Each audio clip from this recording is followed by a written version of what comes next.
Alors, dans quelques instants, le PRSE va vous être présenté, mais préalablement, nous allons diffuser une vidéo de présentation de ce PRSE, alors qui va en diffuser les grandes lignes, et surtout qui le situe comme un moyen pour développer la connaissance, la compétence et apporter des outils aux acteurs de la santé-environnement, et notamment aux collectivités, vous le rappeliez les unes et les autres, mesdames.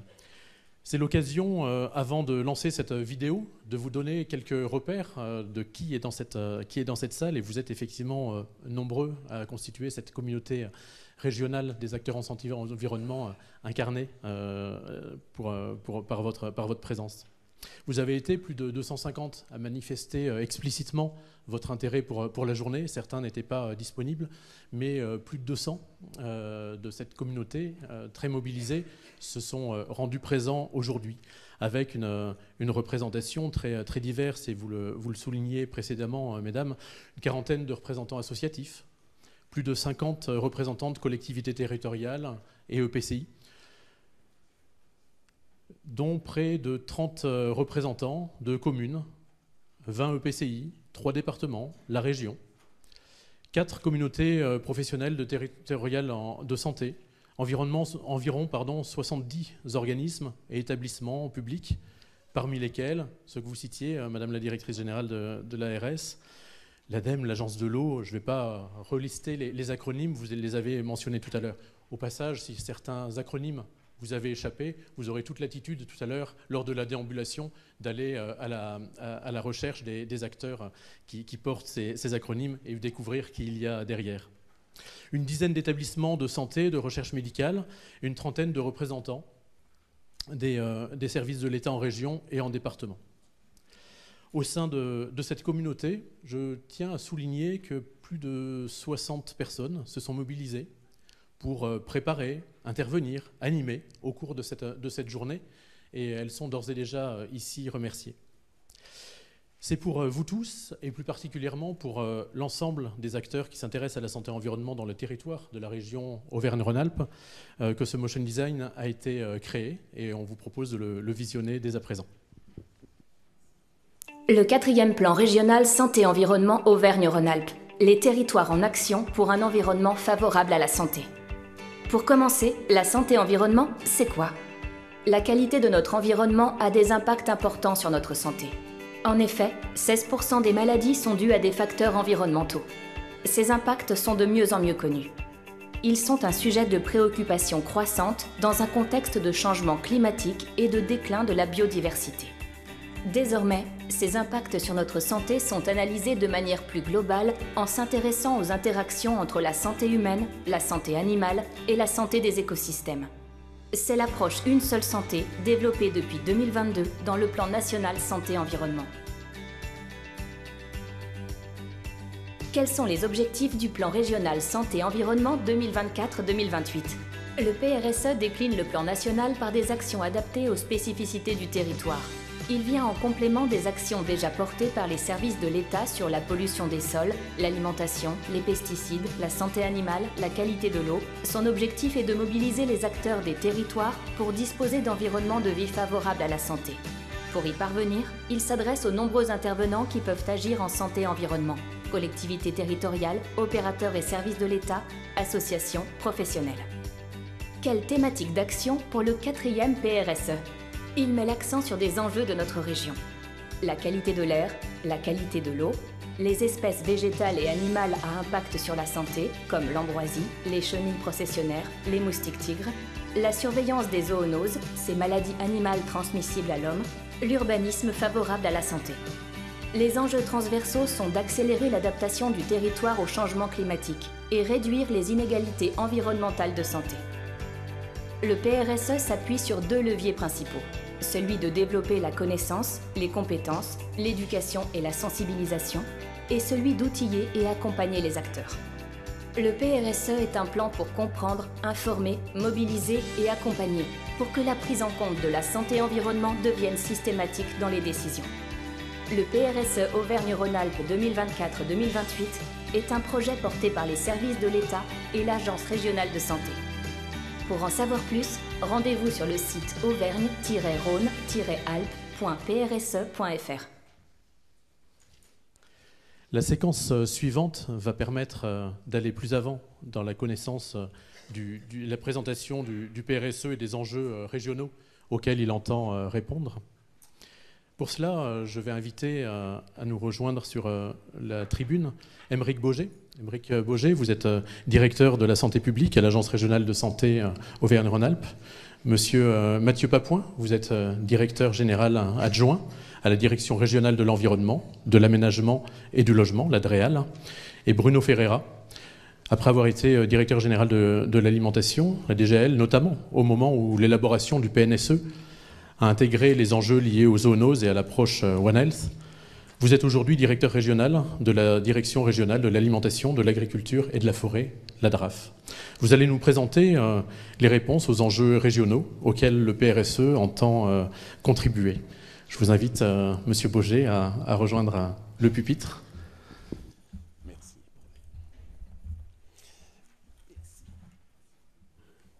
Bonjour à toutes et tous. Je suis évidemment ravi d'être parmi vous aujourd'hui pour vous présenter le PRSE 4.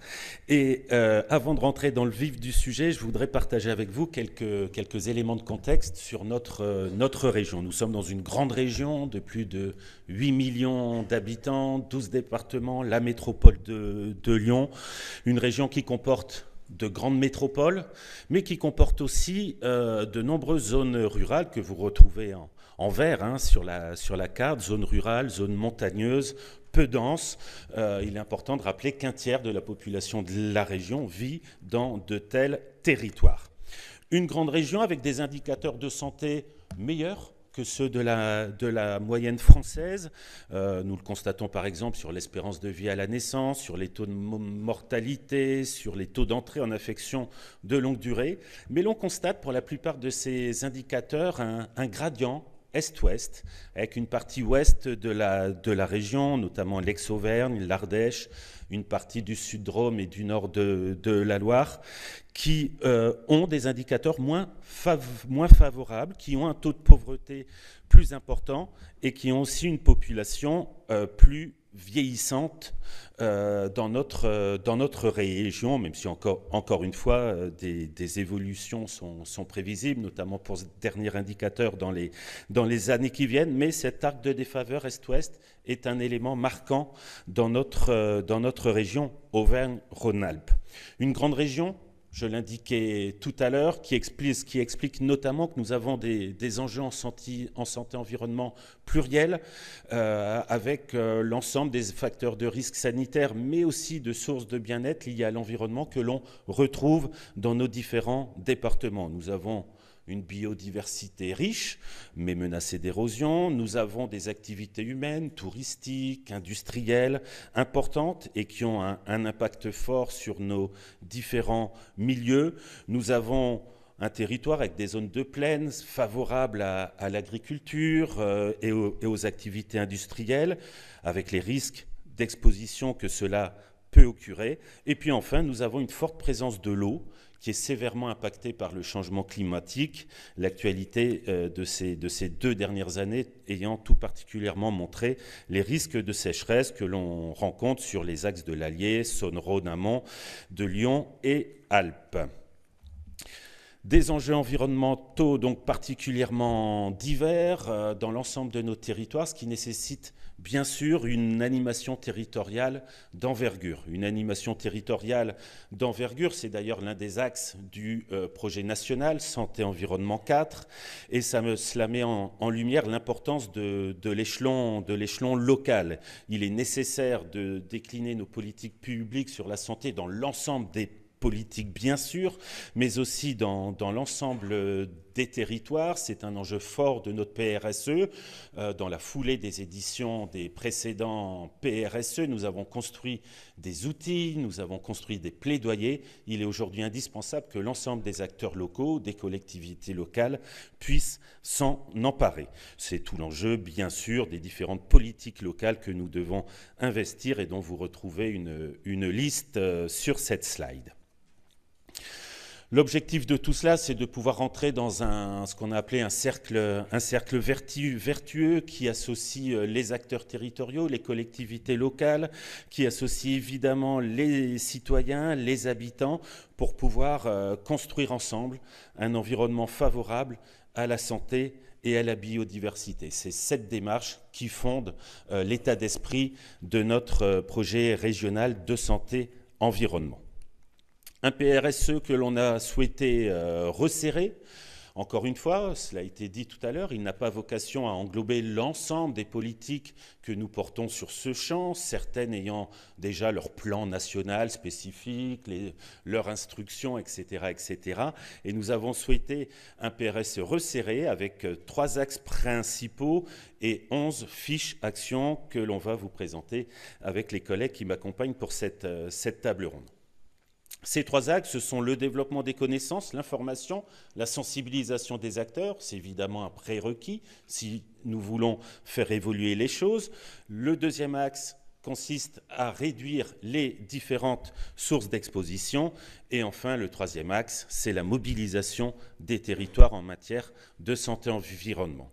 Ces différents axes sont irrigués de manière transversale par 3 enjeux essentiels. Le motion design l'a rappelé. La réduction des inégalités, qu'elles soient sociales ou territoriales, en santé. L'adaptation de nos territoires au changement climatique. Et enfin, la prise en compte de l'approche « une seule santé ». Alors, pour entrer dans le vif du sujet, je vais vous présenter quelques aspects, quelques actions que l'ARS pilote tout particulièrement, mais en insistant sur le gros travail préalable que ce PRSE a nécessité et qui a associé l'ensemble des services de l'État, du SGAR bien sûr, et je tiens vraiment à remercier toutes celles et tous ceux qui ont pris part à ce travail. Alors, pour ce qui concerne plus spécifiquement les actions sur lesquelles l'ARS sera amenée à être en pilotage, nous avons sur le premier axe le développement des connaissances, l'information, la sensibilisation des acteurs, la nécessité de mettre à disposition du plus grand nombre les données régionales en santé-environnement. D'ores et déjà aujourd'hui, ce sont 43 indicateurs que l'on retrouve dans l'outil OSE, l'outil Observation en santé-environnement.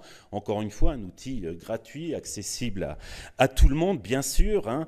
43 indicateurs qui permettent d'avoir déjà un état des lieux régional très, très précis en la matière. Mais nous allons continuer à enrichir cette observation en santé-environnement dans l'optique de pouvoir encore mieux accompagner les collectivités dans leur diagnostic en termes de santé-environnement. C'est un des enjeux, je le disais tout à l'heure, fort de ce PRSE que de mieux accompagner les collectivités pour qu'elles puissent, elles, évidemment, agir sur leur territoire.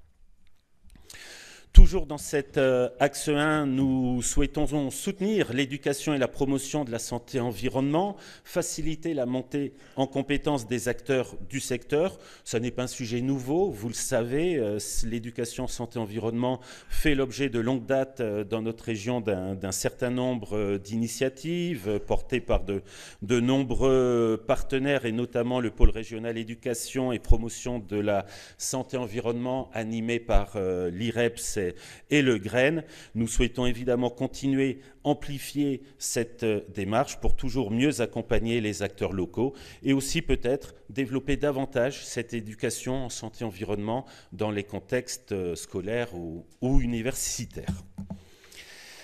Troisième et dernier objectif de ce premier axe, c'est la formation en santé-environnement des professionnels de santé, des agents de l'État, des agents des collectivités, des bureaux d'études, des vétérinaires, etc., etc. Ça renforce encore, Madame la directrice, le fait que notre présence ici n'est en effet pas anodine. Il y a un enjeu tout spécifique sur le travail de formation, de sensibilisation des vétérinaires.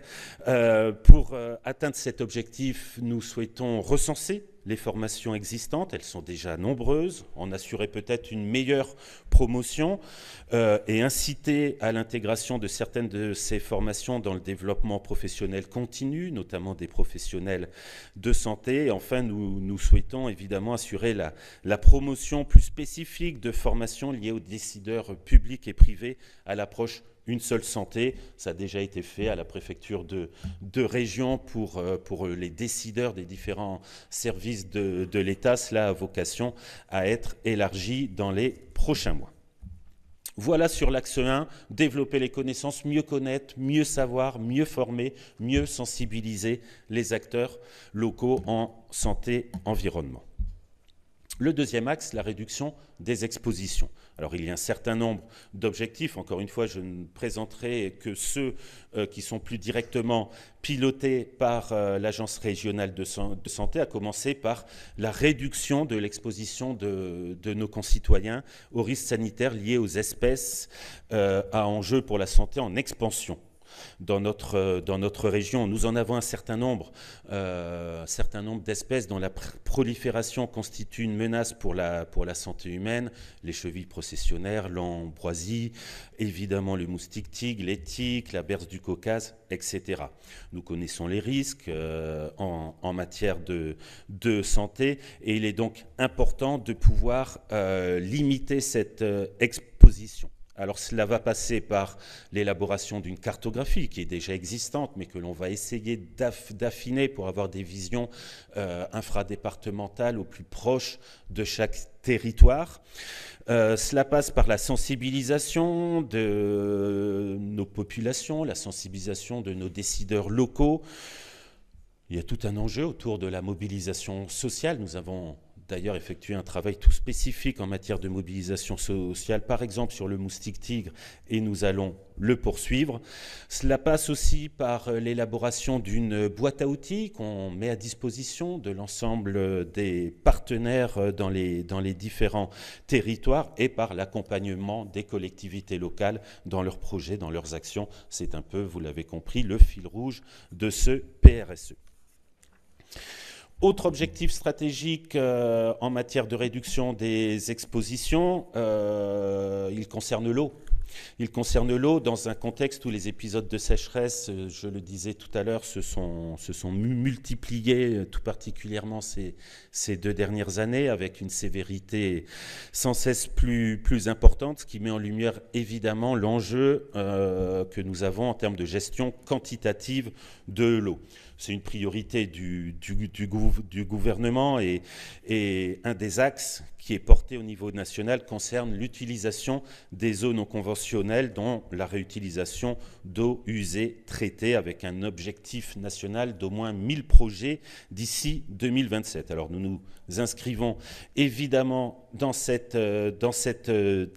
dynamique, avec l'objectif donc de limiter les besoins en eau potable grâce à l'émergence d'un certain nombre de projets, de conforter l'instruction des services, des dossiers par les différents services de l'État concernés et de favoriser la mise en œuvre de projets à plus-value environnementale qui doivent garantir la sécurité sanitaire des usagers, des utilisateurs, bien évidemment. Travail de sensibilisation également à mener auprès de nos concitoyens sur les économies d'eau et l'utilisation sans risque d'eau conventionnelle. Autre axe qui concerne l'eau, à nouveau, c'est la promotion de la mise en place des plans de gestion de sécurité sanitaire de l'eau, les PGSSE. Alors c'est quoi les PGSSE? C'est une démarche d'amélioration continue de la qualité de l'eau, que ce soit par la mise en place de mesures préventives, de mesures correctives, de mesures de surveillance, portées évidemment par la personne responsable de la production et de la distribution d'eau.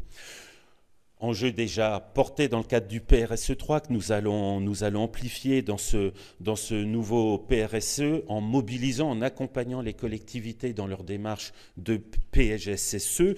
On espère pouvoir en accompagner plusieurs dizaines sur l'ensemble de la région et en insistant sur la prise en compte des enjeux qualitatifs, prise en compte des pollutions diffuses, variées et diverses. On parle beaucoup des PFAS actuellement, mais il y a bien d'autres sources de pollution de l'eau et prise en charge évidemment des enjeux quantitatifs en lien avec le changement climatique.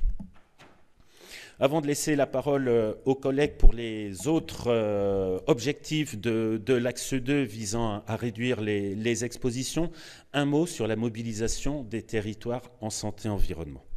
C'est véritablement l'enjeu majeur de ce PRSSE que d'accompagner les évolutions des pratiques des élus, des agents des collectivités, de l'ensemble des acteurs locaux dans un objectif de construire des territoires toujours plus favorables à la santé. Cette mobilisation des acteurs qui passe par l'acculturation, l'outillage des différents partenaires, par le fait de relayer les dynamiques régionales à l'échelle de chaque territoire est véritablement essentielle. Elle passe par le développement de plaidoyer en santé-environnement et tout particulièrement dans le cadre de l'approche Une seule santé.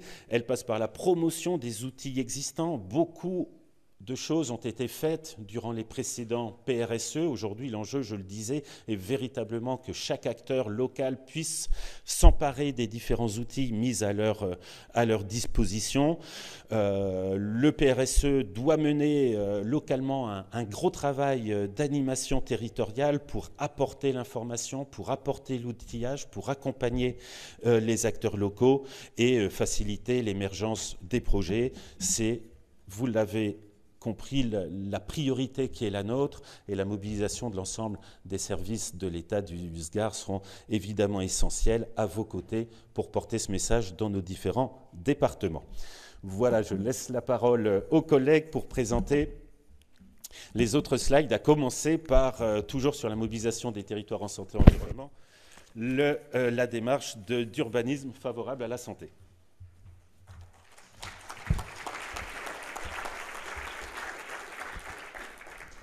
Merci Aymeric, bonjour à tous. Donc, je vais vous présenter les 3 actions qui sont pilotées par la DREAL. Alors ce sont 3 actions qui étaient déjà dans le PRSE 3 et qu'il a été décidé sur la base du bilan de poursuivre dans le 4e plan et d'infléchir. Alors la première de ces actions qui est dans l'axe mobilisation des territoires, l'axe 3, vous avez là son titre développé qu'on pourrait résumer par développer un urbanisme favorable à la santé.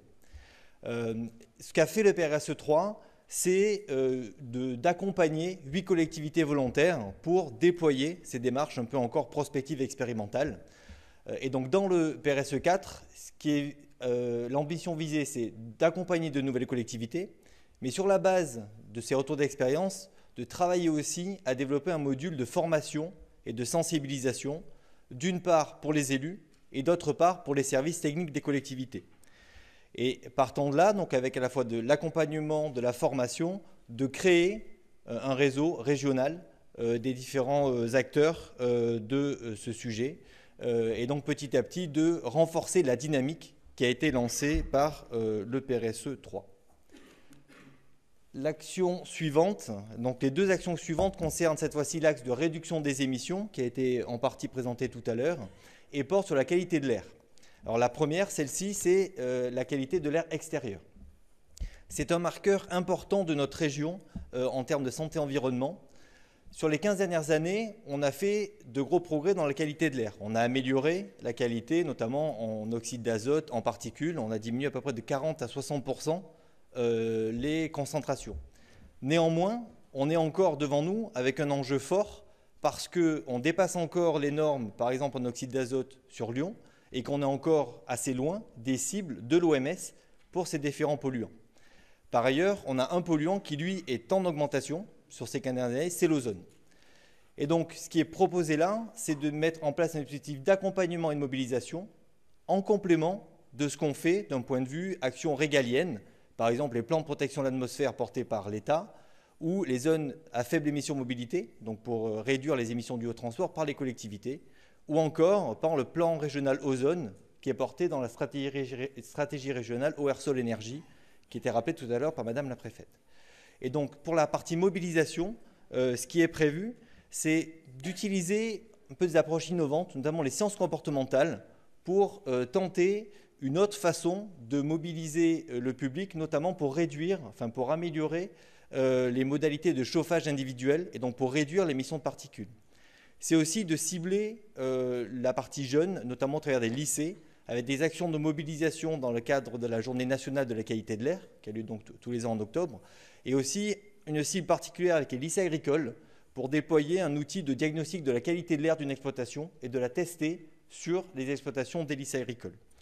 Un troisième exemple c'est de financer des actions de mobilisation et de relais portées par les associations, et donc notamment au travers d'un appel à manifestation d'intérêt qui est porté dans le cadre de la Journée nationale de qualité de l'air.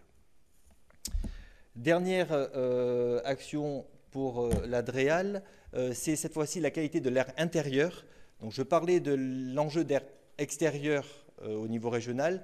On sait que la qualité de l'air intérieur est fortement influencée à la fois par les dispositifs de construction, mais aussi par les pratiques que les occupants même mettent en place, et que c'est un air qui est souvent plus pollué que celui qu'on a à l'extérieur. Et donc on a là aussi un enjeu très fort de sensibilisation. Donc ce qui a été mené sur la base du bilan qui a été mené dans le PRSE 3, on s'est aperçu au travers d'un questionnaire que les enjeux de surveillance de la qualité de l'intérieur n'étaient pas encore complètement assimilés et connus.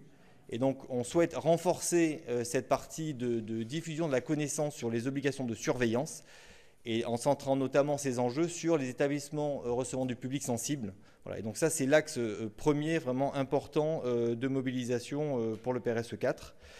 Et ensuite, c'est d'accompagner à l'échelle plus locale, donc au niveau départemental, ces actions, avec par exemple des journées techniques qui ont déjà commencé en 2023 en Ardèche ou en Isère, et donc de poursuivre dans les autres départements. Et dernier élément, c'est d'avoir une démarche de formation par type de public, donc à la fois les propriétaires ou les gestionnaires des bâtiments, donc notamment sur la partie obligation de surveillance de la qualité de l'air intérieur. C'est aussi les professionnels du bâtiment, par des formations pour que notamment les travaux de rénovation énergétique qui sont faits, qui sont aussi portés par notre chambre, notre politique publique, que ce qui est mis en œuvre ne nuise pas à la qualité de l'air intérieur. Et le dernier élément, c'est pour les occupants de les sensibiliser aux meilleures pratiques, et notamment en milieu scolaire. Voilà les trois actions portées par la DREAL. Et je passais par là à Bruno Ferrer.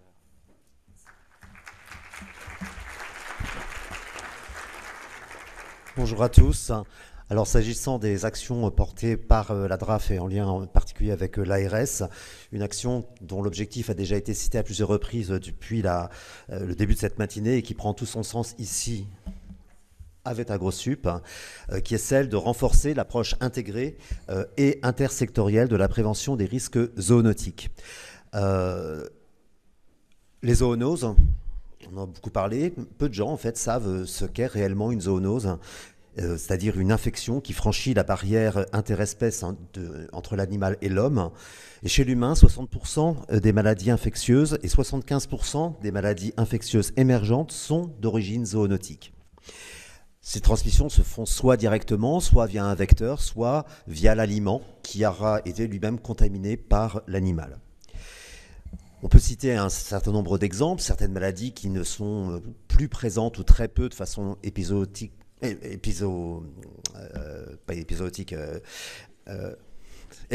voilà. Des formations professionnelles.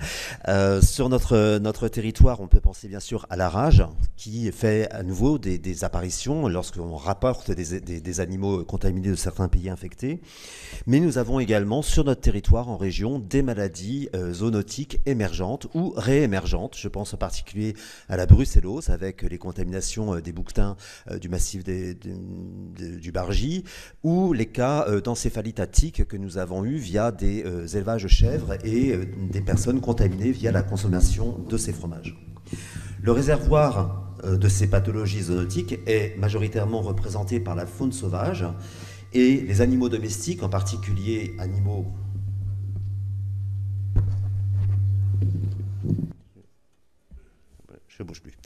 les animaux de rente constituent souvent un amplificateur de ces maladies. Et ça a été cité tout à l'heure par Cécile Courrèges dans son introduction. Le nombre d'acteurs qui interviennent sur ces sujets-là est particulièrement important, que ce soit en matière de connaissances, en matière de prévention ou de gestion des risques liés à ces zoonoses. Dans le champ de la faune sauvage, on peut parler de l'OFB, je salue Isabelle qui est présente ici, des chasseurs, à travers tout un ensemble de réseaux de surveillance, les vétérinaires, les groupements de défense sanitaire, les services de l'État, et l'ensemble des acteurs de santé humaine, ou pour lesquels il est nécessaire aujourd'hui de pouvoir coordonner nos actions, mais aussi améliorer nos connaissances pour pouvoir être plus efficaces dans la surveillance, la prévention et la gestion de ces épisodes zoonotiques.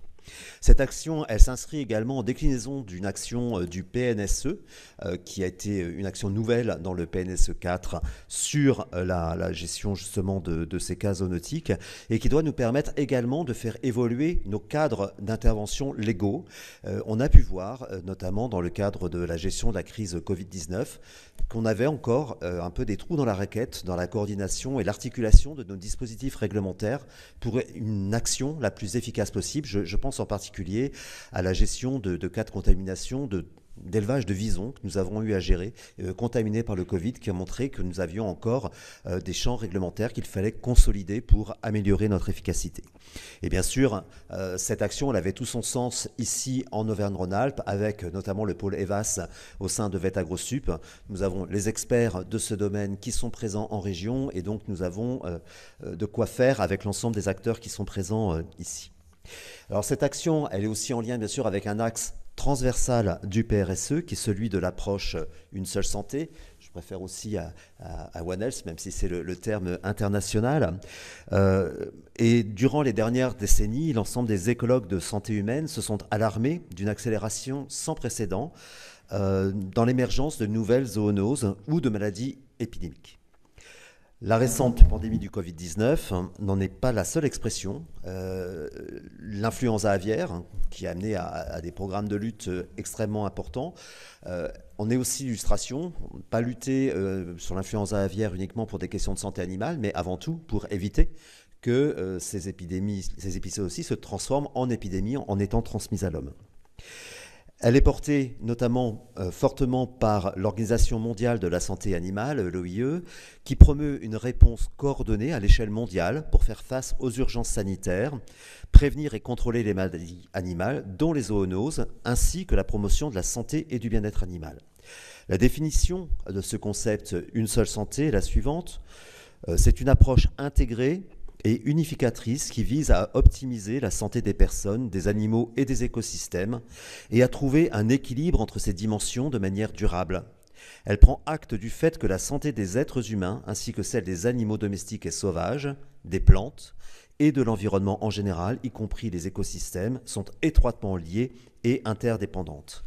Donc cette logique, ce concept mobilise de multiples secteurs, de multiples disciplines et communautés, scientifiques et d'acteurs, à différents niveaux de la société, en vue d'œuvrer ensemble pour promouvoir le bien-être et faire face aux menaces pour la santé et les écosystèmes, en tenant compte de tout un ensemble de facteurs qui ont été déjà évoqués par mes collègues précédemment, les besoins en eau potable, en énergie, en air propre, ainsi qu'en aliments sûrs et nutritifs. Elle vise donc à essayer de déterminer collectivement les meilleures approches pour adapter nos systèmes de production et de prévention pour faire face au changement climatique et contribuer ainsi au développement durable. Elle se traduit également par des actions très concrètes ici en région. Cela a déjà été évoqué, donc je ne vais pas développer, mais avec notamment l'Institut One Health qui est positionné à Lyon, dont VET AgroSup est partenaire et membre, et qui va nous permettre également d'avancer dans cette direction-là. Merci.